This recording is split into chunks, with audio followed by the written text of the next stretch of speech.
ইবনে মাজাহ হাদিস নাম্বার 4250 নম্বর হাদিস। আল্লাহ রাসূল বলেন, قال رسول الله صلى الله عليه وسلم التائب من الذنب كمن لا ذنب। সূরাতুন নিসা আয়াত নাম্বার 106 এবং 110। আল্লাহ বলেন, ওয়াস্তাগফিরিল্লাহ ইন্নাল্লাহা কানা গফুরার রহিমা। সূরাতুন নূহ আয়াত নাম্বার 10।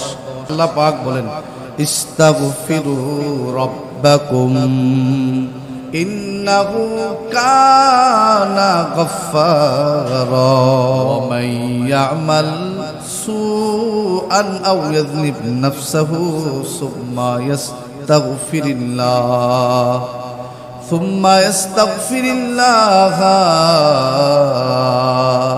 লিয়াজিদাল্লাহু ويجعل لكم جنات ويجعل لكم أنهارا। আমি আল্লাহ সন্তান দিব, সম্পদ দিব এবং দুনিয়াতে বাগান দিব। বাগান পরিচালনা করার জন্য নহরের ব্যবস্থা আমি আল্লাহ করে দিব। তো ইস্তিগফারের আমল বেশি বেশি করা দরকার আছে না নাই? আল্লাহ বলেন, যারা ইস্তিগফার করে তারা হলো মুত্তাকি। আল্লাহ বলেন সূরাতুজ জারিয়া আয়াত নাম্বার 18, যারা ইস্তিগফার তারা হলো মুত্তাকি। মুত্তাকিনরা রাতের শেষ অংশে ইস্তিগফার করে। আল্লাহ বলেন, ওয়াবিল আসহারি হুম ইস্তাগফিরুন। আমার কিছু বান্দা আছে এমন যারা সারা রাত ঘুমায় না, রাতের কিছু অংশ ঘুমায় আর কিছু অংশ আমি আল্লাহর কাছে ইস্তিগফার করে। সেই বুখারীতে আছে, আল্লাহর রাসূল সাল্লাল্লাহু আলাইহি সাল্লাম বলেন, রাতের যখন শেষ অংশ হয় আল্লাহ পাক আসমানে এসে মানুষদেরকে ডাকতে থাকেন, আলা মিন মুস্তাগফিরিন ফাগফিরলাহ, এই তোমাদের মাঝে কেউ কি গুনাহগার আছো? আমি আল্লাহর কাছে ক্ষমা চাবে আর আমি আল্লাহ মাফ করে দিব। যারা মুত্তাকি রাতের শেষ অংশে তারা আমি আল্লাহর কাছে ইস্তিগফার করে। ইস্তিগফার আমল যতদিন দুনিয়াতে থাকবে ততদিন আল্লাহর পক্ষ থেকে আযাব আসবে না। সুবহানাল্লাহ বলেন। সূরাতুল আনফাল আয়াত নাম্বার 33 আল্লাহ বলেন, ওয়ামা কানাল্লাহু লিউআযিবাহুম ওয়া আনতা ফীহিম ওয়ামা কানাল্লাহু মুআযিবাহুম ওয়া হুম ইস্তাগফিরুন। আল্লাহ পাক রব্বুল আলামিন আযাব দেন না এই জন্য নবী আপনি তাদের মাঝে আছেন। আল্লাহ পাক রব্বুল আলামিন আযাব দেন না এই জন্য যে তাদের মাঝে ইস্তিগফার করনেওয়ালা লোক আছে। অর্থাৎ যতদিন দুনিয়াতে ইস্তিগফার আস্তাগফিরুল্লাহ পড়নেওয়ালা লোক থাকবে আসমান থেকে আযাব আসবে না। ইস্তিগফারের আরেকটা ফজিলত হলো, ইস্তিগফার যে ব্যক্তি করবে আল্লাহ বলে তাদের শরীরের শক্তি আল্লাহ আমি বাড়ায় দিব। কেমনে? সূরাতুল হুদ আয়াত নাম্বার 52। একজন পয়গম্বর ছিলেন, নাম ছিলেন হযরত হুদ আলাইহিস সালাম। আল্লাহ পাক কওমে আদ গোত্রে তাকে নবী হিসাবে পাঠাইলেন। এই কওমে আদ লোকেরা শক্তিশালী ছিল, বিশাল বড় দেহের অধিকারী ছিল। তারা ইচ্ছা করলে মুহূর্তের ভিতরে একটা পাহাড়কে কেটে, মুহূর্তের ভিতরে একটা পাহাড়কে সমতল করে গাছ গাছালি বাড়ি বৃক্ষ সব কিছু মুহূর্তের ভিতরে তৈরি করতে পারতেন। শরীরের শক্তির দিকে অনেক বেশি ছিল, কিন্তু তারা আল্লাহকে সাল্লাল্লাহু তাআলা আলাইহি ওয়া আলা আলিহি ওয়া আসহাবিহি ওয়া বারাকা ওয়া সাল্লাম وبارك وسلم تسليما كثيرا كثيرا। আল্লাহ পাকের মেহেরবানি, যিনি আমাদেরকে এই মুহররম মাসে পবিত্র জুমার দিন আল্লাহর ঘর মসজিদে আসার তৌফিক দিয়েছেন। আমরা সকলে পড়ি আলহামদুলিল্লাহ। মুহররম মাসের তাৎপর্য হলো এই মাসটা আল্লাহর কাছে দামি মাস। এই মাসে বেশি ইস্তিগফার এবং তওবা করা, যাতে করে আল্লাহ পাক আমাদের জীবনের গুনাহগুলো মাফ করে দেন। তওবা এবং ইস্তিগফারের মাধ্যমে মানুষের জীবনের গুনাহ মাফ হয়। মানুষের জীবনে গুনাহগুলো মাফ করার জন্য, মাফ করে নেওয়ার জন্য আল্লাহ পাক রব্বুল আলামিন অনেক সুযোগ সুবিধা রেখেছেন, এর মাঝে একটা হলো তাওবা, আরেকটা হলো ইস্তিগফার। আমরা আজকে দুইটা বিষয় নিয়ে কথা বলবো, তাওবা এবং, বলেন সবাই, তাওবা এবং ইস্তিগফার। তাওবা করলে মানুষের গুনাহ মাফ হয়। সূরাতুত তাহরিম আয়াত নাম্বার 8 আল্লাহ বলেন, ইয়া আইয়ুহাল্লাযীনা আমানু তুবু ইলাল্লাহি তাওবাতান নাসুহা আসা রাব্বুকুম আন ইউকাফিরা আনকুম সাইয়্যাতিকুম ওয়া ইউদখিলুকুম জান্নাত وَيُدْخِلُكُمْ جَنَّاتٍ تَجْرِي مِنْ تَحْتِهَا الْأَنْهَارُ। আল্লাহ পাক রব্বুল আলামিন বলে, হে ঈমানদারেরা, তোমরা আল্লাহর কাছে তওবা করো, তাওবাতান নাসুহা, আন্তরিকভাবে খাঁটি দিলে আল্লাহর কাছে তওবা করো। আশা করা যায় তিনি তোমাদের মন্দ কর্মসমূহগুলো ক্ষমা করে দিবেন এবং তোমাদেরকে জান্নাতে প্রবেশ করিয়ে দিবেন। সুবহানাল্লাহ। তওবা করলে গুনাহ মাফ হয়। তওবাকারীকে আল্লাহ পছন্দ করেন। সূরাতুল বাকারা আয়াত নাম্বার 222 আল্লাহ বলেন, ইন্নাল্লাহা ইউহিব্বুত তাওয়াবিনা ওয়া ইউহিব্বুল মুতাতাহহিরিন। নিশ্চয় আল্লাহ পাক তওবাকারী এবং পবিত্রকারীদেরকে পছন্দ করেন। মানুষের গুনাহ যদি পাহাড় পরিমাণ হয়, আল্লাহ পাক তার হাবিবের মাধ্যমে জানিয়ে দিয়েছেন, তোমরা আল্লাহর রহমত থেকে নিরাশ হয়ো না। গুনাহ যত বড়ই হোক, আল্লাহর রহমত তোমার গুনাহ থেকেও বড়। সূরাতুজ জুমার আয়াত নাম্বার 53 নম্বর আয়াত আল্লাহ বলেন, কুল ইয়া ইবাদিয়াল্লাযীনা আসরাফু আলা আনফুসিহিম লা তাকনাতু মির রাহমাতিল্লাহ ইন্নাল্লাহা ইয়াগফিরুয যুনুবা জামিআ ইন্নাহু হুয়াল গফুরুর রহিম। আল্লাহ পাক তার নবীকে বলেন, নবী, গোটা দুনিয়ার মানুষদেরকে আপনি বলুন, যারা নিজেরা নফসের উপর জুলুম করেছো, গুনাহ করেছো, আল্লাহর রহমত থেকে নিরাশ হয়ো না। নিশ্চয় আল্লাহ তোমাদের গুনাহ সমূহগুলো ক্ষমা করবেন। সুবহানাল্লাহ। গুনাহ সমূহগুলো আল্লাহ ক্ষমা করবেন। কেন? ইন্নাহু হুয়াল গফুরুর রহিম। তিনি অত্যন্ত ক্ষমাশীল এবং পরম দয়ালু। মানুষের জীবনে যত গুনাহ আছে, এই গুনাহগুলো নিয়ে যদি আল্লাহর কাছে তওবা করে, আল্লাহ বলেন তার সমস্ত গুনাহগুলো আল্লাহ মাফ করবে। সূরাতুল ফুরকান আয়াত নাম্বার 70-71 আল্লাহ বলেন, একটা মানুষ যদি 80 বছর গুনাহ করে, আল্লাহকে না মানে, আল্লাহকে সেজদা না দেয়, ওই মানুষটা যদি নিজে ভুল বুঝে আল্লাহর উপর ঈমান আনে, কুফুরের থেকে ফিরে আসে, শিরিক থেকে ফিরে আসে, আল্লাহ বললেন 80 বছরের গুনাহ কেন, আরো যদি বেশিও হয়, তোমার সমস্ত গুনাহগুলো আমি আল্লাহ মাফ করব। সূরাতুল ফুরকান আয়াত নাম্বার 70 আল্লাহ বলেন, ইল্লা মান তাবা ওয়া আমানা ওয়া আমিলা আমালান সালিহা ফাউলাইকা ইউবাদদিলুল্লাহু সাইয়্যাতিহিম হাসানাত। আল্লাহ পাক রব্বুল আলামিন বলেন, বান্দা সারা জীবন কুফর শিরিকের মধ্যে আছো, যদি তওবা করে ফিরে আসো, তোমার 80, 90, 100 বছরের কুফর শিরিকগুলো আমি আল্লাহ তওবা করার পর আমি আল্লাহ ওই শিরিক কুফর তোমার জীবনের সাইয়্যাত গুলো আমি আল্লাহ নেকি দিয়া পরিবর্তন করে দিব। 80 বছরের গুনাহ শুধু মাফ নয়, ফাউলাইকা ইউবাদদিলুল্লাহ সাইয়্যাতিহিম হাসানাত, তোমার জীবনের সমস্ত অপরাধগুলো আমি আল্লাহ নেকি দিয়া পরিবর্তন করে দিব।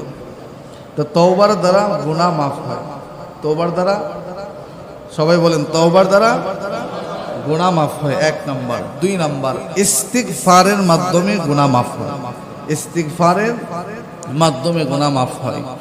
সূরাতুন নিসা আয়াত নাম্বার 106 এবং 110 আল্লাহ বলেন, ওয়াস্তাগফিরিল্লাহ ইন্নাল্লাহা কানা গফুরার রহিমা। আপনি আল্লাহর কাছে ইস্তিগফার করুন, নিশ্চয়ই তিনি ক্ষমাশীল এবং পরম দয়ালু। সূরাতুন নিসার 110 নম্বর আয়াতে আল্লাহ বলেন, যারা নিজেদের নফসের উপর জুলুম করে, অন্যায় করে, পাপ করে, তারা যদি ইস্তিগফার করে, তারা যেন এটা জানে যে আল্লাহ একজন আছে যে তিনি তাকে ক্ষমা করে দিবে। সুবহানাল্লাহ বলেন। وَمَن يَعْمَلْ سُوءًا أَوْ يَظْلِمْ نَفْسَهُ ثُمَّ يَسْتَغْفِرِ اللَّهَ لِيَجِدَ اللَّهَ, আল্লাহ বলেন, ওয়ামাই ইয়ামাল সুআন আও ইয়াজলিম নাফসাহু, যে ব্যক্তি নিজের মন্দ কাজ করে, নিজের নফসের উপর জুলুম করে, সুম্মা ইয়াজিদিল্লাহ আস্তাগফিরিল্লাহ গফুরুর রহিমা, যে ব্যক্তি ইস্তিগফার করে সে যেন জানে, সে যেন এইটা জেনে রাখে দয়াময় রব একজন তাকে ক্ষমা করবে। ইস্তিগফার করলে গুনাহসমূহ ক্ষমা হয়। সূরাতুন নিসা আয়াত নাম্বার 110, সূরাতুল আলে ইমরান আয়াত নাম্বার 135 আল্লাহ পাক রব্বুল আলামিন বলেন, নিশ্চয় যারা গুনাহ করার পর ইস্তিগফার করে, গুনাহ করার পর ইস্তিগফার করে, আল্লাহ বলে তারা হলো মুহসিন, আর এই মুহসিনদেরকে আল্লাহ ভালোবাসেন। সূরাতুল আলে ইমরান আয়াত নাম্বার 135 আল্লাহ বলেন, ওয়াল্লাহু ইউহিব্বুল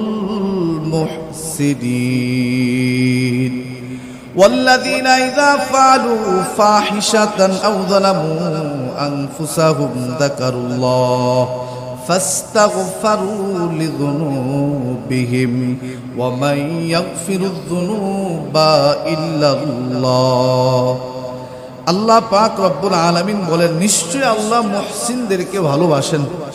ওয়াল্লাযীনা ইযা ফাআলু ফাহিশাতান, আমার মুহসিন বান্দা বান্দীদের মধ্য থেকে যাদের মাঝে হঠাৎ করে গুনাহ হয়ে যায়, পাপ হয়ে যায়, যাকারুল্লাহ, গুনাহ করার পর, নফসের উপর জুলুম করার পর তারা বলে আল্লাহকে স্মরণ করে, যাকারুল্লাহ, সাথে সাথে বলে, এটা কি করলাম, গুনাহ হয়ে গেল।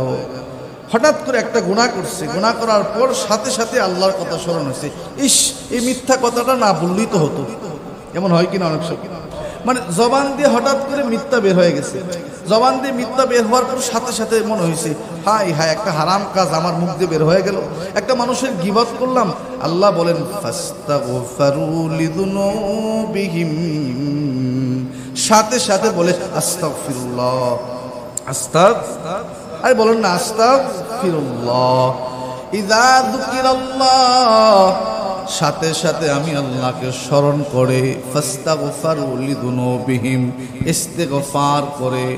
আল্লাহ বলেন, যারা নিজের নফসের উপর জুলুম করে, মন্দ কাজ করে ফেলে, এবং আমি আল্লাহকে স্মরণ করে ইস্তিগফার করে, আল্লাহ বলে, ওয়া মান ইয়াগফিরুয যুনুবা ইল্লাল্লাহ, আমি আল্লাহ ছাড়া তাদেরকে ক্ষমা করার আর কেউ নাই। সুবহানাল্লাহ। আমাদের গুনাহ হয়ে গেলে ইস্তিগফার করলে ক্ষমা করে কে? যারা বলেন কে? আল্লাহ আমাদের গুনাহগুলো ক্ষমা করেন। ইস্তিগফার।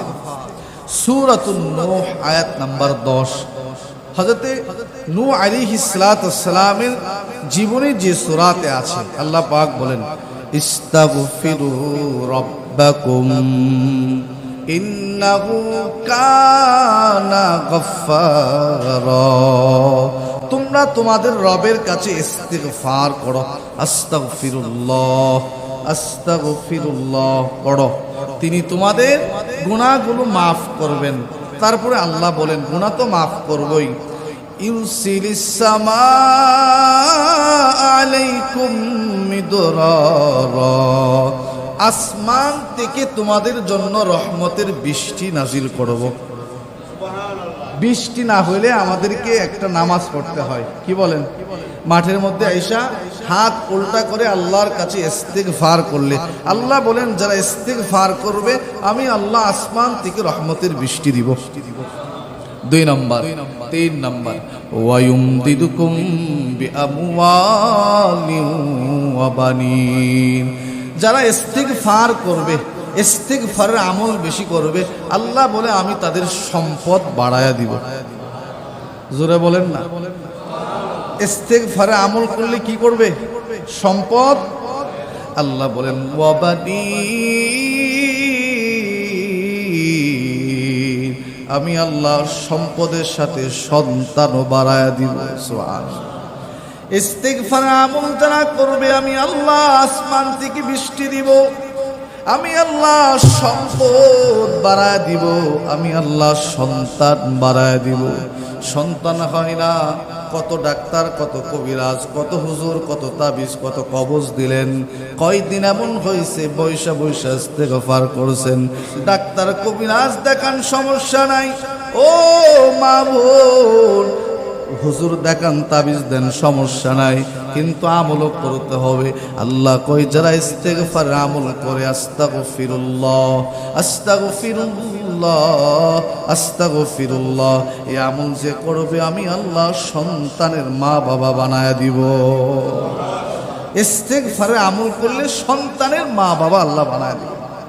4 নম্বর। 5 নম্বর, ওয়াবানিনা ওয়াজআল লাকুম জান্নাত ওয়াজআল লাকুম আনহারা, আমি আল্লাহ সন্তান দিব, সম্পদ দিব এবং দুনিয়াতে বাগান দিব, বাগান পরিচালনা করার জন্য নহরের ব্যবস্থা আমি আল্লাহ করে দিব। তো ইস্তিগফারের আমল বেশি বেশি করা দরকার আছে না নাই? আল্লাহ বলেন যারা ইস্তিগফার করে তারা হলো মুত্তাকি। আল্লাহ বলেন সূরাতুজ জারিয়া আয়াত নাম্বার 18, যারা ইস্তিগফার তারা হলো মুত্তাকি। মুত্তাকিনরা রাতের শেষ অংশে ইস্তিগফার করে। আল্লাহ বলেন ওয়াবিল আসহারি হুম ইস্তাগফিরুন, আমার কিছু বান্দা আছে এমন যারা সারা রাত ঘুমায় না, রাতের কিছু অংশ ঘুমায় আর কিছু অংশ আমি আল্লাহর কাছে ইস্তিগফার করে। সেই বুখারীতে আছে আল্লাহর রাসূল সাল্লাল্লাহু আলাইহি সাল্লাম বলেন রাতের যখন শেষ অংশ হয় আল্লাহ পাক আসমানে এসে মানুষদেরকে ডাকতে থাকেন, আলা মিন মুস্তাগফিরিন ফাগফিরলাহ, এই তোমাদের মাঝে কেউ কি গুনাহগার আছো? আমি আল্লাহর কাছে ক্ষমা চাবে আর আমি আল্লাহ মাফ করে দিব। যারা মুত্তাকি রাতের শেষ অংশে তারা আমি আল্লাহর কাছে ইস্তিগফার করে। ইস্তিগফার আমল যতদিন দুনিয়াতে থাকবে ততদিন আল্লাহর পক্ষ থেকে আযাব আসবে না। সুবহানাল্লাহ বলেন। সূরাতুল আনফাল আয়াত নাম্বার 33 আল্লাহ বলেন ওয়ামা কানাল্লাহু লিউআযিবাহুম ওয়া আনতা ফীহিম ওয়ামা কানাল্লাহু মুআযিবাহুম ওয়া হুম ইস্তাগফিরুন। আল্লাহ পাক রব্বুল আলামিন আযাব দেন না এই জন্য নবী আপনি তাদের মাঝে আছেন। আল্লাহ পাক রব্বুল আলামিন আযাব দেন না এই জন্য যে তাদের মাঝে ইস্তিগফার করনেওয়ালা লোক আছে। অর্থাৎ যতদিন দুনিয়াতে ইস্তিগফার আস্তাগফিরুল্লাহ পড়নেওয়ালা লোক থাকবে আসমান থেকে আযাব আসবে না। ইস্তিগফারের আরেকটা ফজিলত হলো ইস্তিগফার যে ব্যক্তি করবে আল্লাহ বলে তাদের শরীরের শক্তি আল্লাহ আমি বাড়ায় দিব। কেমনে? সূরাতুল হুদ আয়াত নাম্বার 52। একজন পয়গম্বর ছিলেন, নাম ছিলেন হযরত হুদ আলাইহিস সালাম। আল্লাহ পাক কওমে আদ গোত্রে তাকে নবী হিসাবে পাঠাইলেন। এই কওমে আদ লোকেরা শক্তিশালী ছিল, বিশাল বড় দেহের অধিকারী ছিল।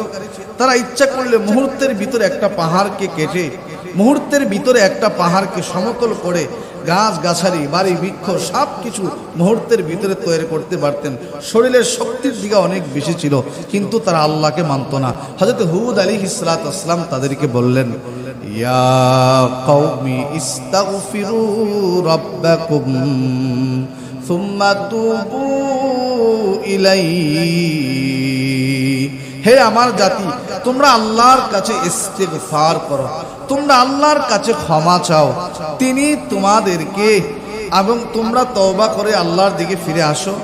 ইউরসিলিস সামা আলাইকুম মিদরারা, আসমান থেকে অজস্র বৃষ্টি তোমাদেরকে দিবেন। ওয়ায়াজিদকুম কুওয়াতান ইলা কুওয়াতিকুম, তোমাদের গায়ে যে শক্তি আছে এই শক্তিকে আল্লাহ ডাবল করে দিবেন, দ্বিগুণ করে দিবেন। সুবহানাল্লাহ। এই জন্য আল্লাহর পয়গম্বর সাল্লাল্লাহু আলাইহি ওয়াসাল্লাম ইস্তিগফার আমল বেশি বেশি করতেন। আল্লাহ পাক রব্বুল আলামিন বলে, ইস্তিগফার আমল যারা করবে শরীরের শক্তি আমি আল্লাহ দ্বিগুণ করে দিব। কাজ করতে করতে শরীরটা ক্লান্ত হয়ে গেছে, ও মা বোন, সংসারে কাজ করতে করতে ক্লান্ত হয়ে গেছে, ব্যবসা করতে করতে ভাই ক্লান্ত হয়ে গেছে, ও শ্রমিক ভাই, ও কৃষক ভাই, কাজ করতে করতে ক্লান্ত হয়ে গেছে, অল্প সময় একটু বসিয়া লও আর জবান দিয়ে পড়ো আস্তাগফিরুল্লাহ। পড়েন আস্তাগফিরুল্লাহ, আস্তাগফিরুল্লাহ, আস্তাগফিরুল্লাহ, আস্তাগফিরুল্লাহ। এতটুকু আমল যে করবে, আল্লাহ বলেন আস্তাগফিরুল্লাহর আমলের কারণে আমি আল্লাহ দেহের শক্তি দ্বিগুণ করে দিব, দেহের শক্তি দ্বিগুণ হয়ে যাবে ইস্তিগফারের আমল করে। তাহলে আমরা দুইটা কথা শুনলাম। প্রথম হলো গুনাহ মাফের এক নাম্বার কারণ তওবা, গুনাহ মাফের, সবাই বলেন গুনাহ মাফের। দুই নাম্বার গুনাহ মাফের কারণ ইস্তিগফার। তওবা এবং ইস্তিগফারের ব্যাপারে কিছু হাদিস শুনবো। এতক্ষণ কোরআনের আয়াত শুনলাম। কোরআন এবং হাদিসের আলোচনা আমাদের ভালো লাগে না। কোরআন এবং হাদিসের আলোচনার থেকে মুখরোচক মিথ্যা গল্প কাহিনী আমাদের কাছে বেশি পছন্দের। কি বলেন? আজকে কোরআন সুন্নাহ ভিত্তিক কথা বলনেওয়ালা মানুষ দেশে, ওয়াইজে, মসজিদে, মিম্বরে সংখ্যায় কম না বেশি? কথা বলেন, কম না বেশি? আপনারাও আমরাও সবাই মানে সুর হইলেই চলে, কি বললো আর কি বললো। এই জন্য আমাদের বাংলাদেশের একজন বিজ্ঞ আলোচক আছে, আল্লামা মুফতি আরিফ বিন হাবিব, উনি দলিল ভিত্তিক কথা বলে। উনি বলে যে ওয়াজের জগৎটাকে পরিবর্তন করার জন্য মাঠে নামছি। আমরাও একই কথা বলি। উনি বলল যে গল্প, মিথ্যা গল্প কাহিনীর দিন শেষ, কোরআন সুন্নাহ মোতাবেক বাংলাদেশ হবে। কি বলেন? মিথ্যা গল্প কাহিনীর দিন, বলেন মিথ্যা গল্প কাহিনীর দিন কোরআন সুন্নাহ ভিত্তিক বাংলাদেশ হবে। ওনার একটা মিশন হলো ওয়াজের জগৎটাকে পরিবর্তন করা। আমি তো মনে করি ওনার মতো আলোচক যদি বাংলাদেশে 50 জন হয়, গোটা বাংলাদেশের মাহফিলের মানচিত্রই পাল্টায় যাবে। কি বলেন? আল্লাহ আমাদেরকে সহি বুঝদান করে, বলেন আমিন। তওবাকারীকে আল্লাহ পছন্দ করেন, তওবাকারীকে আল্লাহ ভালোবাসেন। আমরা এতক্ষণ কোরআন থেকে আলোচনা শুনেছিলাম। তওবাকারী যখন তওবা করে তার জীবনের গুনাহগুলো আল্লাহ মাফ করে দেন।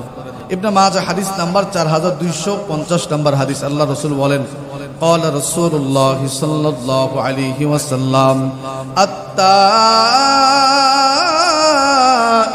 মিনায-যামবি কামান লা যামবালা। রাসূলুল্লাহ সাল্লাল্লাহু আলাইহি ওয়াসাল্লাম বলেন, যে ব্যক্তি গুনাহ থেকে তওবা করিয়া নেয়, আল্লাহ পাক তওবার কারণে তার জীবনের গুনাহগুলো মাফ করে দেয়। তওবাকারীর জীবন থেকে এমন ভাবে গুনাহ মাফ হয়ে যায় যেন তার জীবনে কোনো গুনাহই নাই। নবীজি সাল্লাল্লাহু আলাইহি সাল্লাম বলেন, প্রত্যেক বনি আদম গুনাহগার, তাদের মাঝে যারা তওবা করে তারাই শ্রেষ্ঠ। সুবহানাল্লাহ বলেন। ইবনে মাজাহ হাদিস নাম্বার 4251 নম্বর হাদিস। ক্বালা রাসূলুল্লাহ সাল্লাল্লাহু আলাইহি ওয়াসাল্লাম, কুল্লু বানি আদামা খাত্তাউন ওয়া খায়রুল খাত্তাইনা আত-তাওয়াবুন। নবীজি বলেন, প্রত্যেক বনি আদম সন্তান গুনাহগার। নবী রাসূল ছাড়া সবাই গুনাহগার কম বেশি। আমাদের সবার গুনাহ আছে না নাই? নবী বলেন, সমস্ত গুনাহগারের মাঝে তারাই শ্রেষ্ঠ যারা গুনাহ করার পর তওবা করে নাই। সুবহানাল্লাহ বলেন। আল্লাহর রাসূল বলেন কোনো একজন মানুষ গুনাহ করার পরে সে যদি লজ্জিত হয়, মনে করো একটা মিথ্যা কথা জবান দিয়ে চলে আসলো, হঠাৎ করে জেনা হয়ে গেল, চুরি হয়ে গেল, একটা পাপ কাজ হয়ে গেল, বান্দা মনে মনে যদি লজ্জিত হয়, এটা আমি কেন করলাম, তওবা কবুল হওয়ার জন্য 4টা শর্ত। তওবা কবুল হওয়ার জন্য কয়টা শর্ত? সবাই বলেন কয়টা? 1 নাম্বার, গুনাহ যেটা করতেছি এটা ছেড়ে দেওয়া। বলেন, গুনাহ যেটা করতেছি এটা। 2 নাম্বার, গুনাহ করার পর ওই গুনার উপর লজ্জিত হওয়া। গুনার উপর আমি যে গুনাহটা করলাম এটা আমার করা মোটেও উচিত হয় নাই, এই ব্যাপারে লজ্জিত হওয়া। 3 নাম্বার, ভবিষ্যতে গুনাহ করব না এই প্রতিজ্ঞা করা, ভবিষ্যতে গুনাহ করব না। 4 নাম্বার, মুহাদ্দিসিনে কেরাম বলেন, ফুকাহে কেরাম বলেন, যদি বান্দার হক মেরে থাকো তাহলে এই হক তাকে ফেরত দেওয়া। মানুষের হক মেরে থাকলে তাকে ফেরত দিয়ে দেওয়া। এই 4টা শর্তে যদি কেউ তওবা করে তার তওবা আল্লাহ কবুল করবেন। ইবনে মাজাহ হাদিস নাম্বার 4252 নম্বর হাদিস। রাসূল বলেন, গুনাহ করার পর যদি কেউ লজ্জিত হয়, এই লজ্জিত হয়ে যাওয়াটাই তার জন্য তওবা হয়ে যায়। সুবহানাল্লাহ বলেন। قال رسول الله صلى الله عليه وسلم الندم التوبة। রাসূলুল্লাহ সাল্লাল্লাহু আলাইহি সাল্লাম বলেন, আমার কোন মায়ের উম্মত গুনাহ করার পরে যদি লজ্জিত হয়, আল্লাহ পাক রব্বুল আলামিন লজ্জিত হওয়াটাই তার জন্য তওবা বানায় দেয়। কোন মানুষ গুনাহ করার পর লজ্জিত হলেই তার তওবা হয়ে যায়। ইবনে মাজাহ হাদিস নাম্বার 4253 নম্বর হাদিস। রাসূলুল্লাহ সাল্লাল্লাহু আলাইহি ওয়াসাল্লাম বলেন, বান্দার তওবা আল্লাহ ততদিন কবুল করবে মৃত্যু যতদিন কণ্ঠনালীতে না আসবে। قال رسول الله صلى الله عليه وسلم إن الله عز وجل يقبل توبة العبد ما لم يغرغر। রাসূলুল্লাহ সাল্লাল্লাহু আলাইহি ওয়াসাল্লাম বলেন, আল্লাহ পাক বান্দার তওবা কবুল করতেই থাকবেন যতক্ষণ না বান্দার রুহটা কণ্ঠাগত না হবে। অর্থাৎ রুহ কণ্ঠাগত হওয়ার আগেও যদি কেউ তওবা করে আল্লাহ তার তওবা কবুল করবেন। লম্বা চূড়া একটা সময় পাওয়া গেল, কি বলেন? একেবারে মরণের আগে তওবা করব। কে কখন মরবো আমরা বলেন? জানা আছে? কথা বলেন, জানা আছে? আমাদের জানা আছে। তার মানে কি এখনই আমাদেরকে তওবা করতে হবে।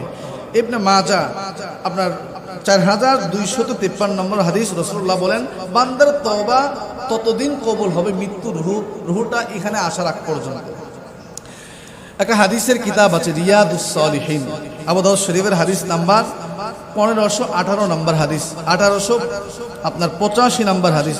রাসূলুল্লাহ সাল্লাল্লাহু আলাইহি ওয়াসাল্লাম বলেন, কেউ যদি এতটুকু পড়ে, মান ক্বালা আস্তাগফিরুল্লাহাল্লাযী লা ইলাহা ইল্লা হুয়াল হাইয়ুল কাইয়্যুম, আমার সাথে পড়েন, আস্তাগফিরুল্লাহাল্লাযী লা ইলাহা ইল্লা হুয়াল হাইয়ুল কাইয়্যুম ওয়া আতুবু ইলাইহি। রাসূলুল্লাহ সাল্লাল্লাহু আলাইহি সাল্লাম বলে, এতটুকু শব্দ যদি আমার কোন উম্মত পড়ে, গুফিরাত যুনুবুহু, আল্লাহ তার জীবনের গুনাহগুলো মাফ করে দিবে। এতটুকু শব্দ যদি কেউ পড়ে আল্লাহ গুনাহ মাফ করবে। আমাদের নবীজির জীবনে কোনো গুনাহ ছিল না। কোনো গুনাহ ছিল? কোনো পয়গম্বররা গুনাহ করে না। সহিহ মুসলিম শরীফ হাদিস নাম্বার 6751 নম্বর হাদিস। অথচ রাসূলুল্লাহ দৈনিক 100 বার ইস্তিগফার তওবা করতেন। সুবহানাল্লাহ। قال رسول الله صلى الله عليه وسلم إنه ليغان على قلبي وإني لأستغفر الله في اليوم 100 مرة। রাসূলুল্লাহ সাল্লাল্লাহু আলাইহি ওয়াসাল্লাম বলেন, আমার মাঝে মাঝে মনে হয় আমার অন্তরের মাঝে অলসতা চেপে বসতেছে, এই জন্য আমি নবী দৈনিক মিন 70 মাররা 70 থেকে 100 বার আস্তাগফিরুল্লাহ আল্লাহর কাছে তওবা করি। দৈনিক 70 থেকে 100 বার আল্লাহর কাছে ইস্তেগফার করি। আমার আপনার জীবনে গুনাহ আছে না নাই? নবীর জীবনে গুনাহ নাই, নবী যদি 100 বার পড়ে, আমার আপনার কতবার পড়া দরকার? আল্লাহ রাব্বুল আলামিন বলে, মা তাকদ্দামা মিন যামবিকা ওয়া মা তাখার। আল্লাহ পাক রব্বুল আলামিন নবীজির আগের গুনাহও maaf করে দিয়েছেন, পরের গুনাহও maaf করে দিয়েছেন। যে নবীর গুনাহ নাই, আগের পরের সমস্ত গুনাহ আল্লাহ মাফ করে দিয়েছে। ওই নবী বলে আমি দৈনিক 100 বার আস্তাগফিরুল্লাহ পড়ি, 100 বার দৈনিক আস্তাগফিরুল্লাহ পড়ি। এজন্য বেশি বেশি ইস্তেগফার করা, তওবা করা। ইবনে মাজাহ হাদিস নাম্বার, আবু দাউদ শরীফের হাদিস বললাম, রাসূলুল্লাহ সাল্লাল্লাহু আলাইহি ওয়াসাল্লাম বলেন, বান্দা যখন তওবা করার জন্য আল্লাহর দিকে এক বিগত সামনে আগায়, আল্লাহ ওই বান্দার দিকে এক হাত সামনে আগায়। জোরে বলেন, জোরে বলেন। সহিহ মুসলিম শরীফ হাদিস নাম্বার 6722 নম্বর হাদিস। قال رسول الله صلى الله عليه وسلم إذا تقرب عبدي مني شبرا تقربت منه ذراعا। রাসূলুল্লাহ সাল্লাল্লাহু আলাইহি ওয়াসাল্লাম বলেন, আমার কোন বান্দা, আল্লাহ পাক রব্বুল আলামিন হাদিসে কুদসির মধ্যে বলেন, আমার কোন বান্দা যদি আমি আল্লাহর দিকে এক বিগত সামনে আগায়, আমি আল্লাহর মায়া এত বেশি গো, ওই বান্দার জন্য এক হাত সামনের দিকে আগায়া যায়। ওয়াইদা তাকরাবা বিন্নি জিরাআ তাকাররাবতু মিনহু বাআ। বান্দা যদি এক হাত সামনের দিকে আগায়, আমি আল্লাহ তার দিকে 2 হাত আগায়। বান্দা যদি আমি আল্লাহর দিকে হেঁটে হেঁটে আসতে চাই, ফাতাইতুহু হারওয়ালাতান, আমি আল্লাহর রহমত বান্দার দিকে দৌড়ায়া যায়। বান্দা যদি তওবা করার জন্য আমার দিকে আসে, আমি আল্লাহ বান্দার দিকে দৌড়ায়া যায়। কেন করে? আল্লাহর মায়া বেশি। বলেন আল্লাহর মায়া, সবাই বলেন আল্লাহ পাকের মায়া। তিরমিজি শরীফ হাদিস নাম্বার 3541 নম্বর হাদিস। ক্বালা রাসূলুল্লাহ সাল্লাল্লাহু আলাইহি ওয়াসাল্লাম খালাকাল্লাহু মিআতা রাহমাতিন ফাওয়াদা'a রাহমাতান ওয়াহিদাতান বাইনা খালকিহি ইয়াতারাহাবুনা বিহা। রাসূলুল্লাহ সাল্লাল্লাহু আলাইহি ওয়াসাল্লাম বলেন, আল্লাহ 100 ভাগ মায়া সৃষ্টি করলেন। 100 ভাগের মায়ার মাঝে 1 ভাগ মায়া তার সৃষ্টি জগতের মাঝে বিলীন করলেন। ইনদাল্লাহি 99 রাহমাতান, 1 ভাগ মায়া দুনিয়াতে দিলেন, আর 99 ভাগ মায়া আল্লাহ নিজের কাছে রাখছেন। আল্লাহ বলেন, 1 ভাগ মায়ার কারণে সন্তান মাকে ভুলতে পারে না, মা সন্তানকে ভুলতে পারে না। 1 ভাগ মায়ার কারণে স্বামী স্ত্রীকে ভুলতে পারে না, স্ত্রী স্বামীকে ভুলতে পারে না। পৃথিবীতে যত ভালোবাসা, যত মায়া দেখো, সব কিছু 100 ভাগের 1 ভাগ, বাকি 99 ভাগ মায়া আমি আল্লাহর কাছে রাখছি। এই জন্য বান্দা যখন 1 কদম সামনে আগায়, আমি বান্দার দিকে দৌড়ায় যাই। সুবহানাল্লাহ বলেন। সহিহ মুসলিম শরীফ হাদিস নাম্বার 6846 নম্বর হাদিস। ক্বালা রাসূলুল্লাহ সাল্লাল্লাহু আলাইহি ওয়াসাল্লাম, নবীজি বলেন, আল্লাহু আশাদ্দু ফারহান বিতাওবাতি আহাদিকুম মিন আহাদিকুম বিদাল্লাতিহি ইযা ওয়াজাদাহা। কোন একজন মানুষ যখন তওবা করে আল্লাহর কাছে ফিরে আসে, আল্লাহ ওই বান্দার প্রতি এত খুশি হয়। কোন একজন মানুষ যখন গুনাহ করে, ইস্তেগফার করে, তাওবা করে, আল্লাহ তখন এত খুশি হয়। আল্লাহ বলেন, কোন একজন মানুষের যদি একটা দামি উট থাকে, ওই উটটা যদি হারায় যায়, হারানো উটটা ফিরে পেলে মালিক যেমন খুশি হয়, তার থেকেও আমি আল্লাহ বেশি খুশি হই। তিরমিজি শরীফের ঘটনা আছে ছোট, সহিহ মুসলিমে ছোট, বুখারীতে আছে ছোট, মুসলিম শরীফে লম্বা চড়া একটা ঘটনা হাদিসে আসছে। নবী সাল্লাল্লাহু আলাইহি ওয়াসাল্লাম বলেন, ওই যে আগের যুগে এক লোক ঘর থেকে সফরের জন্য বের হয়েছে। উটের মাঝে তার খাবার, তার পানি, তার যাবতীয় সব কিছু উটের মাঝে আছে। এমন একটা বস্তু নিয়ে সফরে রওনা দিছে। যেতে যেতে যেতে যেতে বহুদূর যাওয়ার পরে লোকটা ক্লান্ত লাগছে। একটা বাগানের মধ্যে সামান্য পরিমাণ বিশ্রাম নিছে। উটটা একটা গাছের সাথে বেঁধে লোকটা একটু ঘুমাইছে, সামান্য পরিমাণ বিশ্রাম নিছে। ঘুম থেকে উঠে দেখে বাঁধা উটটা নাই, উটটা হারায় গেছে। বলেন লোকটা কি পরিমাণ পেরেশানি হয়েছে, কি পরিমাণ পেরেশানি। লোকটা কাঁদতে কাঁদতে, পেরেশানি হতে হতে তার সমস্ত জীবনে আশা ছেড়ে কান্না করতে করতে আবার ঘুমায় গেছে। একটু পরে আল্লাহর কুদরতি লোকটা ঘুম থেকে উঠে দেখে সে উটটা আবার আগের জায়গায় দাঁড়ানো। লোকটা এখন কতটা খুশি হয়েছে? রাসূলুল্লাহ সাল্লাল্লাহু আলাইহি ওয়াসাল্লাম বলেন, কত খুশি হয়েছে জানো? আল্লাহুম্মা আনতা আবদি ওয়া আনা রাব্বুক। বান্দা আল্লাহরে ডাক দিছে, আল্লাহ আমি তোমার গোলাম, তুমি আমার বান্দা। বলতেছিল আল্লাহ তুমি আমার রব, আমি তোমার বান্দা। জবান দিয়ে ভুল বলে ফেলছে, বলে আল্লাহ তুমি আমার বান্দা, আমি তোমার রব। নাউজুবিল্লাহ। বলে আল্লাহ তুমি আমার গোলাম, আমি তোমার রব। আল্লাহুম্মা আনতা আবদি ওয়া আনা রাব্বুক। তুমি আমার গোলাম, আমি তোমার রব। নবী বলে এই কথাটা কেন বলছে জানো? আখতা মিন শিদ্দাতিল ফারহি, অতিরিক্ত আনন্দ হওয়ার কারণে তার কথা খেয়ে হারায় ফেলছে। আল্লাহ রব্বুল আলামিন বলেন, আমার কোন মায়ার বান্দা যদি গুনাহ করে দূরে সরে যায়, ওই বান্দা যদি আমি আল্লাহর কাছে ফিরে আসে, লোকটা হারানো বস্তু, হারানোটা ফিরে পাওয়ার পর যতটুকু আনন্দিত হয়েছে, আমি আল্লাহ তার থেকে 1000 কোটি গুণ বেশি আনন্দ হয়ে যায়। ওই লোকটার থেকে আল্লাহ 1000 গুণ বেশি খুশি হয় যখন একটা মানুষ তওবা করে ফিরে আসে। আমাদের গুনাহ যদি পাহাড় পরিমাণ হয়, গুনাহ আল্লাহ আমাদেরকে মাফ করবে। বলেন সুবহানাল্লাহ। বলেন আমার সাথে, আল্লাহর কাছে গুনাহ মাফের আশায় ক্ষমা চাওয়া, আল্লাহর কাছে ক্ষমার আশায় ক্ষমা চাওয়া। এটা যদি হয় যে আমরা আল্লাহর কাছে ক্ষমা চাইবো, আল্লাহ আমাদেরকে মাফ করবে, বিশ্বাস আছে তো? তিরমিজি শরীফ হাদিস নাম্বার 3540 নম্বর হাদিস। দেখেন কি বলে আল্লাহ।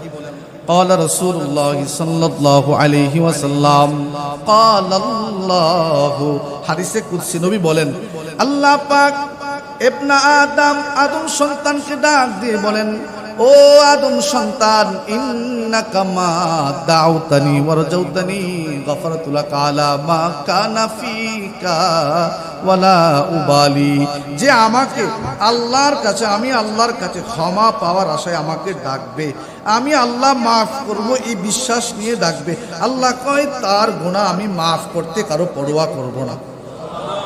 তারপর আল্লাহ বলেন, ইবনা আদম লাউ বালাগাত যানুবাকা আনানাস সামা। ও আদম সন্তান, তোমার গুনাহ যদি গুনাহ করতে করতে আসমানের চূড়া পর্যন্ত পৌঁছায়া দাও, তোমার গুনাহ যদি আসমানের সম পরিমাণ হয়, সুম্মা ইস্তাগফারতানি, আমি আল্লাহর কাছে ক্ষমা চাও, তোমার আসমান সম পরিমাণ গুনাহ আমি আল্লাহ মাফ করতে কারো পরোয়া করব না। তোমার গুনাহ যদি আসমানের সম পরিমাণ হয়, আসমানের সম পরিমাণ গুনাহ মাফ করব। দ্বিতীয় নাম্বার আল্লাহ বলেন, ইন্নাকা লাউ আতাইতানি বিকুরাবিল আরদি খাতায়া, তোমার গুনাহ যদি জমিন পরিমাণ হয়, পৃথিবীটা যত বড়, তোমার গুনাহ যদি অত বড় হয়, লা তুশরিক বি শাইআ, আমি আল্লাহর কাছে যদি ইস্তিগফার করো, শিরিক না থাকে, বিকুরাবিহা মাগফিরাতান, জমিন পরিমাণ বড় ক্ষমা নিয়ে তোমার সামনে হাজির হবে। গুনাহ যদি আসমান পরিমাণ হয়, আল্লাহ মাফ করবেন, জমিন পরিমাণ হয়, আল্লাহ মাফ করবেন। সুতরাং আমাদেরকে বেশি বেশি ইস্তিগফার করা দরকার। কি বলেন? বলেন আস্তাগফিরুল্লাহ, আরো বলেন আস্তাগফিরুল্লাহ। আচ্ছা, একটা সুন্দর হাদিস বলে আপনাদেরকে শেষ করে দিচ্ছি। আবু দাউদ শরীফ হাদিস নাম্বার 1518 নম্বর হাদিস। রিয়াদুস সালিহিন ইমাম নবী রাহিমাহুল্লাহ তাআলা উনি লেখেন 1885 নম্বর হাদিস। একটা ইস্তিগফারের আমল যে কতটা গুরুত্বপূর্ণ, ইস্তিগফারের আমল যে মানুষকে কোথায় পৌঁছায় দেয়, সেই ব্যাপারে রাসূলুল্লাহ হাদিস বলেন। একটা মানুষ বসে বসে আল্লাহর কাছে দোয়া করে, আল্লাহ আমার সন্তানের দরকার, টাকার দরকার, আমার ইজ্জতের দরকার, আমার ছেলেটা অসুস্থ, মেয়েটার বিয়ে হয় না, আমি অসুস্থ, আমার পরিবারে দুঃখ কষ্ট। লোক সারাদিন দোয়া করে যা পাবে, আল্লাহর রসুল বলেন একটা লোক যদি বসে বসে আস্তাগফিরুল্লাহ আস্তাগফিরুল্লাহ আস্তাগফিরুল্লাহ পড়ে, সে চায়া যা পাবে, সে না চায়া তার থেকে বেশি পাবে। সে চায়া যা পাবে এর থেকে বেশি পাবে। ক্বালা রাসূলুল্লাহ সাল্লাল্লাহু আলাইহি ওয়াসাল্লাম, মান লাযিমাল ইস্তিগফার জাআলাল্লাহু লাহু মিন কুল্লি দিকিন মাখরাজা ওয়া মিন কুল্লি হাম্মিন ফারাজা ওয়া রাযাকাহু মিন হাইসু লা ইয়াহতাসিব। রাসূলুল্লাহ সাল্লাল্লাহু আলাইহি ওয়াসাল্লাম বলে, কেউ যদি ইস্তিগফারের আমলটারে নিজের জীবনে লাজেম বানায় নেয়, আল্লাহ তাআলা তার সমস্ত দুঃখ কষ্ট দূর করে দিবেন, তার সমস্ত পেরেশানি দূর করে দিবেন এবং তার রিজিকের ব্যবস্থা এমন জায়গা থেকে করবে বান্দার ধারণার বাইরে আল্লাহ রিজিকের ব্যবস্থা করবেন। আমলটা কি বলেন? আস্তাগফিরুল্লাহ। বলেন, সবাই বলেন আস্তাগফিরুল্লাহ, আস্তাগফিরুল্লাহ। খুব কঠিন আমল, খুব কঠিন আমল, খুব বড় আমল, জবান দিয়ে পড়া যাবে না। এই জন্য বলি মুসলমান ভাইরা আমার, কারো ব্যবসা বাণিজ্য খারাপ, জবানের মধ্যে জারি করে দেন আস্তাগফিরুল্লাহ। মেয়েটার বিয়ে হয় না, বলেন আস্তাগফিরুল্লাহ। ছেলেটা অসুস্থ আছে, পড়েন আস্তাগফিরুল্লাহ। হাঁটতেছেন, পড়েন আস্তাগফিরুল্লাহ। বসে আছেন, পড়েন আস্তাগফিরুল্লাহ। গাড়িতে আছেন, পড়েন আস্তাগফিরুল্লাহ। উপরে প্লেনে আছেন, পড়েন আস্তাগফিরুল্লাহ। বসে আছেন, পড়েন আস্তাগফিরুল্লাহ। বাচ্চাটা কথা শুনো না, পড়েন আস্তাগফিরুল্লাহ। সংসারে শান্তি নাই, পড়েন আস্তাগফিরুল্লাহ। ব্যবসা বাণিজ্য উন্নত হয় না, পড়েন আস্তাগফিরুল্লাহ। বিদেশে কষ্টে আছেন, পড়েন আস্তাগফিরুল্লাহ। নবী বলেন আস্তাগফিরুল্লাহ, আস্তাগফিরুল্লাহ, আস্তাগফিরুল্লাহ, আস্তাগফিরুল্লাহ। এই আমলটা যার জবানে জারি হয়ে যাবে গো, আল্লাহ তার দুনিয়ার সব হাজত পুরা করে দিবে। বেশি বেশি বলা দরকার আছে না নাই? খুব কঠিন আমল, বেশি বেশি পড়বো তো ইনশাআল্লাহ। পড়েন আস্তাগফিরুল্লাহ। এই দিক দিয়ে বলেন, সবাই বলেন আস্তাগফিরুল্লাহ। বেহুদা কথা না বলে বলে, বাজারে আড্ডা না মাইরা, মানুষের গিবত না কইরা, মহিলারা 5-7 জন একসাথে বৈশা অন্যের সমালোচনা না করে যত বেশি আস্তাগফিরুল্লাহ পড়বেন, তত সংসার থেকে অভাব দূর হবে। আল্লাহ আমাদেরকে মানার বোঝার তৌফিক দান করুক, বলেন আমিন। ওয়া আখির দাওয়ানা আলহামদুলিল্লাহি রাব্বিল আলামিন। যারা সুন্নাত পড়েন